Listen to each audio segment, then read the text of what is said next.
In section 3.3, we talk about the derivatives of exponential, inverse trigonometric functions, and actually general inverse functions. We're going to start with, in this video, talking about derivatives of exponential functions.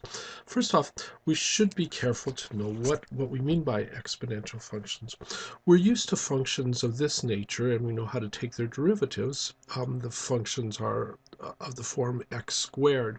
Notice that in this function, the base of the exponent is the variable, and the exponent is a constant. In an exponential function, those roles are reversed. The base is a constant,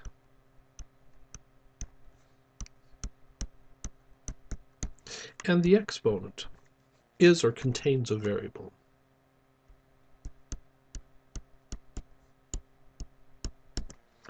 Okay. All right, one thing, remember that derivatives tell basically how fast a function is growing.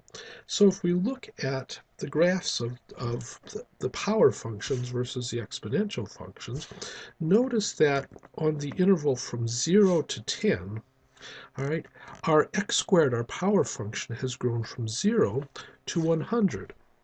Okay. On the other hand, on that same interval from 0 to 10, our exponential function has grown to over 1,000. So our exponential functions grow much faster. So we would expect them to have fundamentally different derivative formulas. All right, to see what the derivative formulas are like, we can use logarithmic differentiation. And let's see, I'll just do this because we'll do it the very same way on both of them. We'll arrive at the same formula that we'd expect, you know, the one that we'd get using the power rule in the case of x squared, but we'll arrive at something that's altogether different in the case of the exponential function 2 to the x. So let's start. The way we start, of course, is by taking the natural log of both sides. And then remembering the properties of natural log, we can take the 2 exponent on the x out in front as a multiplier. So we have the natural log of y is equal to 2 times the natural log of x. And now if we differentiate both sides with respect to x,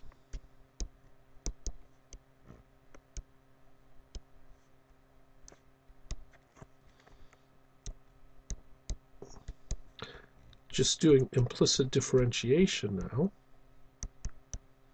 On the left side, we'll get the derivative of the natural log of y. Remember, y is a function of x. So we get the derivative. We really are using the chain rule here. Y is the inside function. So we'll get the derivative of the natural log of x evaluated at y times the derivative of y. In our, excuse me, on the right-hand side, we have this constant factor of 2, then times the derivative of the natural log of x is 1 over x. So we have that 1 over y times y prime is 2 times 1 over x, and solve this for y prime. We'll get that 2y over x is equal to y prime. And remembering that y is x squared, we'd have y prime is equal to 2 times x squared over x, and an x cancels, leaving us with just y prime is equal to 2x. Just what we'd expect, just what we'd get with the power rule. All right, let's take a look at what happens on the other side, okay, because of the role of the constant and the variable are reversed. All right, if we start with this equation and use logarithmic differentiation, I'll take the natural log of each side. Okay, now on the right-hand side, all right, the x is a variable, so I can take it out as a multiplier using our properties of logarithms. And the natural log of 2 is a constant now. So when I take the derivative of each side with respect to x,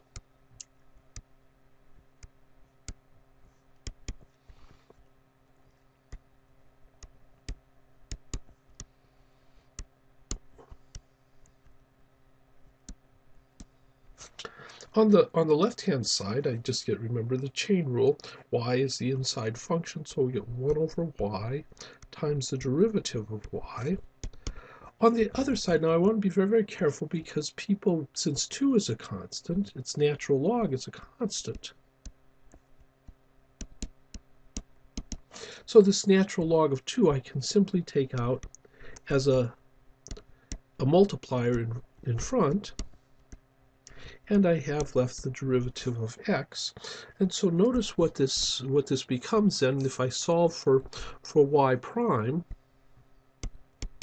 I'll get the natural log of 2 times y. The derivative of x is 1, so I just have 1, but of course we don't need to worry about that.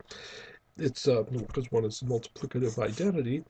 And so then y, remember now, is 2 to the x. So y prime now is equal to the natural log of 2 times 2 to the x.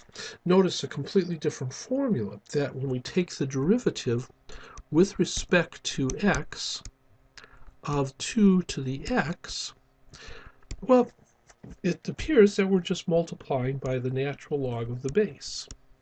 And okay. On the other hand, if we have a power function, when we take the derivative, we use the power rule. So the thing is, we have fundamentally different derivatives of these. Okay, let's take a look at a couple of examples. All right, let's go back and let's, in general, do this in general. Let's start with y is equal to b to the x, where b is a constant. All right, and we'll find dy dx, and we'll do that by using logarithmic differentiation. So I'll take the natural log of each side.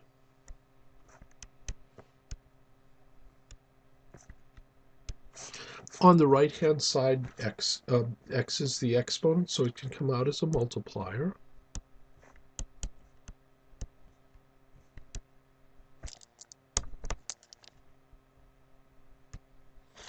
And now I'll take the derivative of each side with respect to x.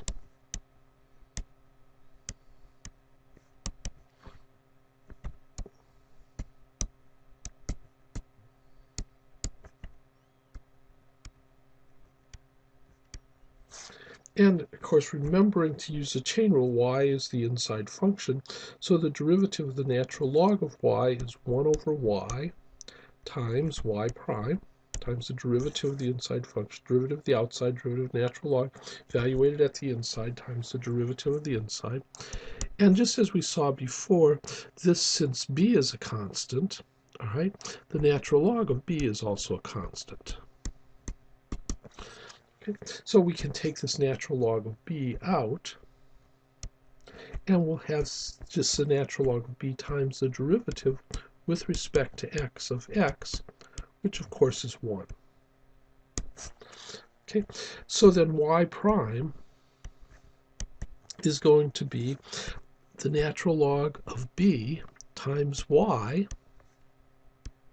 And remember, y was b to the x, so it's just the natural log of b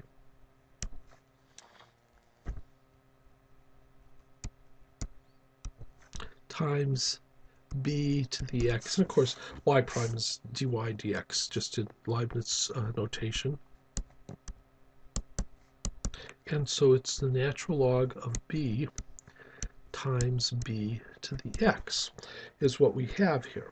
This is a formula for taking the derivative of an exponential function. Now, I want just to remember something. If this expression, this derivative, is positive, then the function is increasing.